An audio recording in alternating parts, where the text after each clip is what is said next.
Hello and welcome to Glorious Miniatures. I hope you're all doing well. Happy Sunday and all of that stuff. We're going to be looking at the Sunday preview today.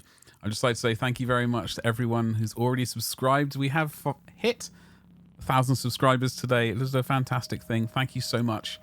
And I suppose onwards and upwards to the next goal. No idea what that is, but we will find a goal and we'll absolutely smash it. I've no doubt about it.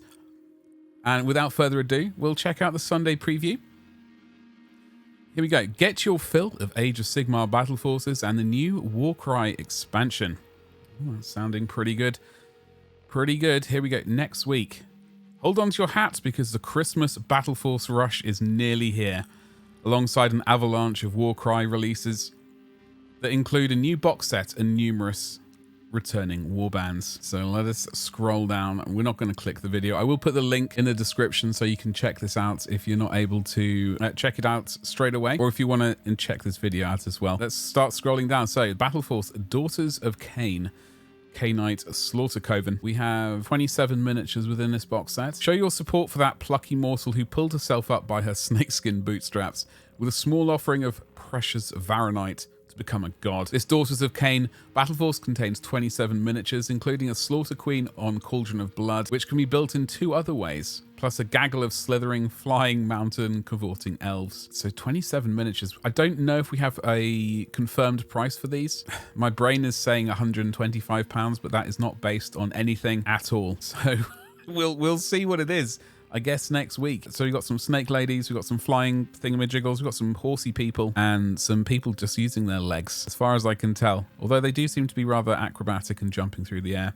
And we got this thingamajiggle on wheels. Daughters of Cain doesn't appeal to me a huge amount as an army. There are some pretty cool aspects to it, but not enough for my own personal kind of interest. Although I wouldn't mind painting some of the snake-based, I don't know what these units are called, but potentially some of these in the future from this army, but certainly I will not be getting this box set. However, I'm sure there might be one. Let's scroll down and see what else they have. Oh, Battleforce Gloomspite Gits Stampeding Squigalanche. Now, I can't remember the name of the previous squig-based Battleforce. No doubt I'll be able to Google it after this and potentially put it up on the screen right now. Just flash it up there. But that was also squig-based awesomeness. This one is, I don't know, I'm always tempted by squigs. I think they're always a fun unit. Two manglers. I've already got this one right here at some a loon boss on the squig, so that could be good to paint. We got some free roaming ones. I can't remember what this one is here with the sort of bagpipe type deal. And you've got these, well, lunatics on squigs. Squig hoppers, potentially. I think this would definitely be I don't know how financially viable it is, like how much of a good deal it is. I'm sure it is definitely a good deal. I just don't know the sort of percentages. But two sets of mangler squigs, that could definitely be tempting. When you think about it, a squig is the most Christmassy of all the creatures in mortal realms. Round, bouncy, and always hungry. Add a buffet of these monstrously joyful orbs to your collection. With a Battleforce that contains 25 miniatures, including 2 pairs of mangler squigs. That's even more squigs per squig. I know many people are tempted by this, so who's going to be fighting for one? We got the Nighthaunt, Legion of Grief. Not my jam, unfortunately, not my jam. However, I know it is many people's jams. Those who firmly believe that Halloween is a superior festival can celebrate a second time with this seriously spooky Battleforce, led by Lady Olinda, the Mortarch of Grief. The Legion of Grief is a spectral horde comprising 32 fantastic phantasms, including a black coach.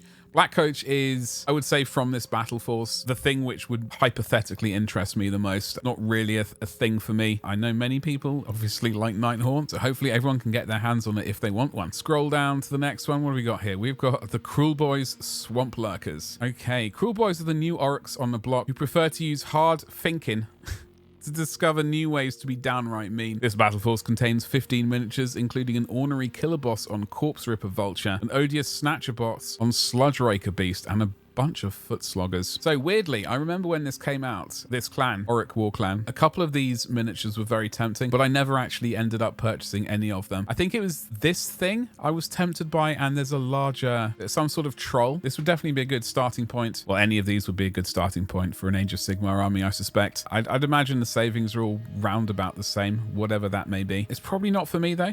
Again, if I was going to pick one of these though, I think definitely this one. I am not a fan of painting feathers at all. This would be... I would not be keen on getting this. This chappy here, though. Oh, yes. Very tempting. I got to say, though, I love these shields. They're very... well, they remind me of the good old days.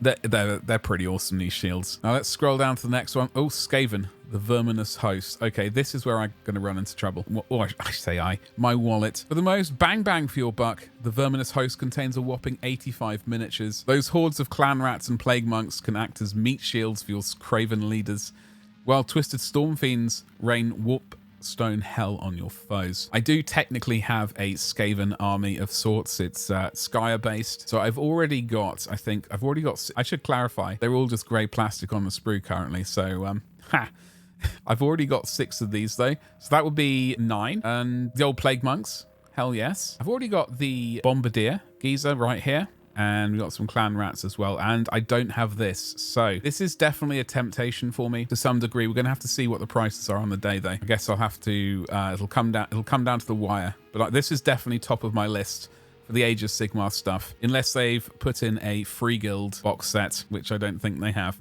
Okay, Stormcast Eternals, the Thunderstrike Spearhead. We've got Stormcast, a couple of little baby dragons. Thunderstrike armor is the #1 fashion choice amongst the ranks of the Stormcast Eternals right now. This battleforce contains 26 miniatures, all clad in dashing metal suits, including 2 mighty Stormdrake guard on their Draconith steeds. I think I will be concentrating on the Skaven, definitely. However, there are lots of good box sets for people here looking to start an army or indeed bulk out an army that they already have, or maybe get some allies. That is always an option. We've got the Sylvaneth Revenant Wargrove. The Sylvaneth wage war against enemies of nature, but none are so cruel in their hunts as the outcasts. These spirits are commanded by the monstrous Dryker Hamadreth, who is joined by 28 other miniatures hungry for the blood of those who transgress against Alariel. I'd imagine that's the Dryker. I've got no idea. Tree thingamajiggles and some other trees. 29 miniatures in all. Pretty good. Oh, hello. Who have we got? We've got the Curseling Eye of Tzeentch. Was this not in a box set before? I believe it was, which is why I don't own it. The new plastic Curseling was originally available in the Arcane Cataclysm box set, facing down the Learned Lumineth. They arrive solo next week, or at least as solo as this mighty warrior wizard can be, given the spell-slinging treachlet that sprouts from their side. Is that what it's called? Okay, then. Yeah, I remember this coming out in the box set. It definitely raised an eye. I do like Tzeentch, not quite as much as I like Nurgle, but Tzeentch are definitely my second sort of favoured variety of chaos. Not including Skaven, that blend of chaos, but this one definitely caught my eye. It's a bit of a temptation. Whether or not I'll actually purchase it, we shall see, but this could make a nice tutorial if we get around to it. Definitely going to be a nice mini for people who've already got a Tzeentch-based army. Scinari Enlightener. Okay. We have got one of the Lumineth standing on tippy toes on some rocks. The big staff with the cow horns and some symbol. And is that a sword on the back? Potentially, yes. For those who prefer your magic with a side serving of luminous arrogance, the Scinari Enlightener is joining the ranks of the Lumineth Realm Lords. Wielding immense magical power, she burns her enemies off the face of the mortal realms and is available separately for the first time. I'm assuming this was in the same box set as that. So it's good that these are finally available for those who collect Lumineth and didn't get that box set previously. Warcry, Sundered Fate. Okie dokie, let's have a look at the Warcry stuff. Stealth and Stone, that is the tome. We've got some cards, some scenery, and a couple of warbands contained within. The stone-skinned cultists of the Jade Obelisk are on a mission to deface every statue and eviscerate every still-beating heart in the Gnarlwood. An act of desecration with which the stealthy scaled guardians and the hunters of Huanchi take umbrage. We have got the Seraphon. We have got some Seraphon, folks. Some lovely new miniatures. A bit of a temptation. I've yet to paint any. I don't think I've painted any Seraphon ever. Are these Ripidactyls? I can't quite remember what these things are supposed to be. I don't know their army. I don't really know Age of Sigmar a huge amount. There's certainly a lot of lore and stuff that I could probably delve into at some point. But these are some sweet minis. I think these are all chameleons, are they not? Or skinks? Anyway, there's certainly something. And 3 flying units as well. Very nice. And they're up against Cultists of the Jade Obelisk. Surprisingly enough, there's a Jade Obelisk right there. This gang itself, I do like. I like the aesthetic of it. This person's ripped someone's or cut someone's heart out very nicely. I think this is a Tzeentch sort of orientated warband, I believe. So there is a bit of a temptation, and I could always hypothetically bring this into a Slaves to Darkness army. Hypothetically, I've already got a few Warcry warbands, which I'm going to probably try and attach to my Slaves to Darkness army. This would certainly add an extra bit of, well, a bit of color, really. They look pretty heavily armored. This one's just chilling with an obelisk, and this one's just keeping a hands warm with someone's heart. Lovely stuff. And we've got some sweet new scenery as well. This would fit in very nicely with the previous stuff because that's also all Gnarlwood as well. Got a bit of stone structures here which have been destroyed. So it's definitely a decent amount. I don't know the prices. This box set contains 23 miniatures and a hefty heap of terrain, including creepy gnarl oaks, rope bridges, scattered ruins, palisades, extended platforms, and new hollow refuge. There's also a double-sided gaming board and Stealth and Stone Warband Tome and Fighter and Ability cards for both warbands, and a set of battle plan cards for setting up games. You'll need the Warcry core rules to play. These can be found in the Warcry core book, available from Element Games, potentially using my affiliate link below. What a segue that was. And they're also available to download for free. Okay, or you could download it for free. And that is always an option. We've got the... Oh, this is just going to be the scenery. The Ravaged Lands Gnarlwood Watchcamp. So this is some of the previous scenery from the previous version of Warcry, I believe. Create a real thick and nasty slice of the Gnarlwood to fight over this battlefield expansion, which collects a grisly glade of Gurish terrain first released in Warcry Heart of Gur. You get 2 gnarl oaks, a watchtower made out of Megadroth skull, rope bridges, a range of obstacles, and a double-sided gaming board.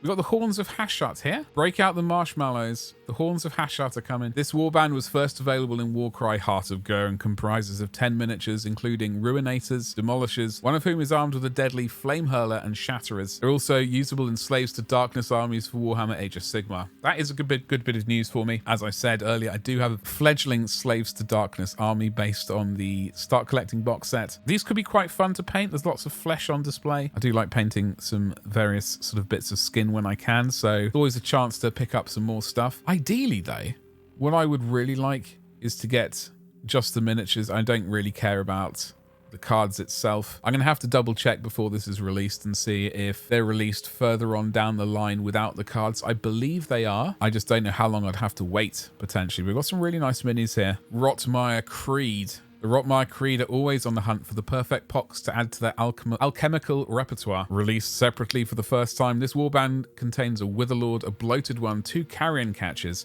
and 6 Mirefolk outcasts. The Rotmire Creed can also serve as the sneaky vanguard unit for the Maggotkin of Nurgle in Warhammer Age of Sigmar. Oh wow, okay. So you can add this to a Maggotkin of Nurgle army. I was not expecting that, actually. I mean, I knew they were Nurgle-based, but I was thinking Vanguard to the Slaves to Darkness. That's quite nice. As I said, I haven't said, but I do like Nurgle. I do have a few Nurgle miniatures knocking around. I guess it's going to be one of those look at the price situations and see when they're going to be available on their own. We've got the Warband Tome, Rotten Ruin. That's the 2 warbands above. Learn more about the Horns of Hashut and the Rotmire Creed with a 64-page warband tome containing all the background information and rules for both warbands, and for the Gnarlwood itself. You'll also find quests for both warbands and 2 campaign arcs, including 1 for 4 to 6 players. Returning Warcry warbands. Tarantulos Brood, they're the snake spider ones.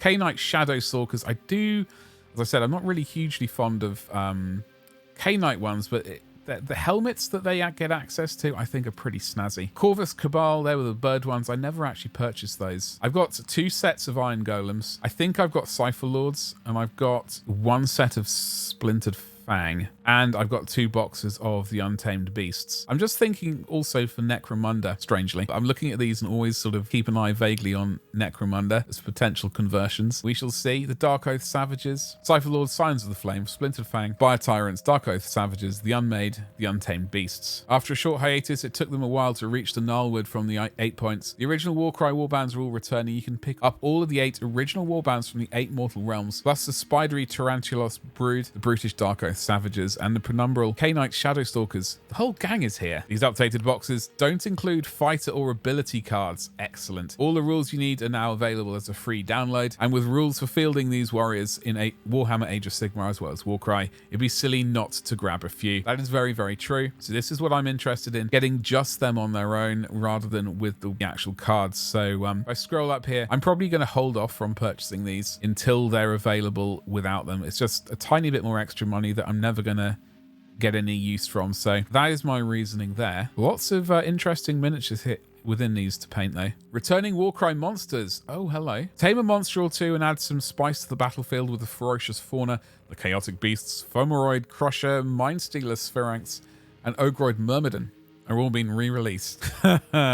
These creatures are all usable in both Warcry and Slaves to Darkness armies. The Ogroid Myrmidon in particular makes a perfect lead if you're new Ogroid Therodons. I already have this miniature and he is still unpainted. That's actually a lie. He's just primed. I could never figure out how I wanted to paint him. So it's going to give me a bit of inspiration to potentially get that done. And the Mindstealer Sphinx, I was actually thinking of Clan Isha if there was something I could use this for. This is also a chunky lad. Chaotic Beasts, I believe I already have some of those, so those I do not need to purchase. We got some dice. If dice are your thing. 4 dice packs coming, each themed around a warband from the current season. The Horns of Hashut, Rotmire Creed, the Hunters of Huanchi, and the Jade Obelisk. With a warband symbol for a 6 and 3 color combos in each set. These dice are perfect for when you need to rub in just how lucky you are to have rolled a quad. Okay then, lovely jubbly. Blood Bowl, Dungeon Bowl, Deathmatch. I was talking about Dungeon Bowl just the other day. Actually, no, I wasn't. I was talking about Blood Bowl. However, the only thing better than playing Blood Bowl on the pitch is mixing it up in a dungeon crawl with portals and traps. This first expansion for Dungeon Bowl pits the College of Death against the College of Life. An almighty clash between two teams of mixed players. New dungeon tiles, tokens, and more. Keep an eye out for the Wandering Werewolf. Now, I do not own Blood Bowl in its sort of original format or indeed the Dungeon Bowl format. I only own one little team of halflings. I know it's a very popular game though, and it's pretty quick. So this is, I'm sure, will be snatched up by people ready for their Christmas. We got Spike, the 2022 Almanac, hardback, and the e-publication. New from Forgeworld. Oh no. What have we got? Night Lords, Mark 6 Legion upgrades. Okay, so they got their new helmets for the Mark 6 armor with some sweet, sweet big bat wing ears. I do like this, the bear head here. That's very snazzy. Some nice new sculpted shoulder pads as well. Hell yes. Tool up your Mark 6 Tactical Marines with thematic helmets, heads, and shoulder pads hung with the grisly trophies and macabre imagery of the Night Lords. Fun stuff. You got Iron Hands, Mark 6 Legion upgrade, so same as above. New helmets. You got the bear head. I love this one. He's got sort of robotic cybernetic eyes, sweet shoulder pads. Flesh is weak, which is the perfect excuse to upgrade your Mark 6 Tactical Space Marines with a range of cold, hard, cogtooth, iron hand upgrades. Personally, I wish they dropped all of these at the same time. I know like people getting into who want their own armies and didn't have sort of Imperial Fists or Sons of Horus sort of at the forefront. They've been having to wait for these things. It is definitely not ideal for them, but obviously they want the constant trickle of releases, so you have to suffer a bit. However, no doubt people will like these. I have painted up both Night Lords and Iron Hands. Hopefully I'll be able to link to 1 or 2 of those videos in this video. From the Black Library, Sanguinius the Great Angel Special Edition. Like, so you're gonna have to get up early to fight over this. How many copies have we got, I wonder? The Golden Boy himself gets a stunning special edition for the 17th installment of the Horus Heresy Primarch series, written by Chris Wright. Sanguinius the Great Angel follows a discredited remembrancer who tries to uncover the truth behind the legends of the Brightest One. This edition is a sumptuous artifact with gold page edges, leather effect covers, and more. Fabulous stuff. You can also get it in standard hardback, ebook, and audiobook. The Soul Drinkers Omnibus. Look at that sweet armor. Look at that purple. Absolutely magnificent. Ben Counter's Soul Drinkers saga continues in the omnibus, which collects books 4, 5, and 6 along with a novella. Find out whether these excommunicated Adeptus Astartes can restore their honor, or if their heroic commander Sarpedon is fated to lead his brothers to their doom. Hallowed Ground for Age of Sigmar. I've got these 2 miniatures and I must paint them. It's a family affair for the Vendence as Gloria sets off on her father's trail in the aftermath of the Great Siege, led by Kragnos in order to discover a dark secret that spells doom for the city of Excelsis. Find how the pair get on as Richard Strachan's epic arrives in paperback. 12 Tales of Christmas e-shorts subscription. Got some books there for you. Mortarion. Okay, so we got some French translations for the Mortarion book. Good that they keep cracking on with these translations. Some stuff for Warhammer Plus, Slaves to Darkness, Dark Metal Armor, Battle Reports. And I remember that. I still remember this book. This White Dwarf, the original one, getting it way back in the day. That's basically that for this week. It's going to be quite a bunch of releases with these battle forces coming out, folks. I would love to hear from you below which ones you're potentially getting. I think I'm going to be probably spending a little bit more time eyeing up, potentially fighting over the 40k ones, but the Skaven one and potentially this one probably hold my eye the most out of the Age of Sigmar. This is a huge amount of miniatures. Admittedly, a lot of them are old, except for this one. These are slightly newer, but it is definitely a temptation. Ultimately, it's going to have to come down to money, as always. But potentially, if you're within the UK, check out my Element Games affiliate link. You can save yourself some money there, and it also helps out the channel. Now, we also have, just to say, that is the Raven Guard video coming out on hopefully Wednesday, keeping all my fingers and toes crossed that we're going to get that uploaded in time. And then the following Wednesday shall be Alpha Legion and the last of our sort of Horus Heresy basic painting videos. And then we can start moving on to more stuff. I've got to start recording the other stuff rather than just editing all the time, of course. That's my future problem. I'm gonna have to start worrying about that next week that I get recording. In the meantime, I'd like to say thank you again so much for getting us up and over 1,000 subscribers. Onwards to the next goal. I'm not quite sure what it'll be, but no doubt I'll start talking about it at some point. Don't forget to make sure you've liked and indeed subscribed if you haven't already. I'll see you in the next video. Thank you and goodbye.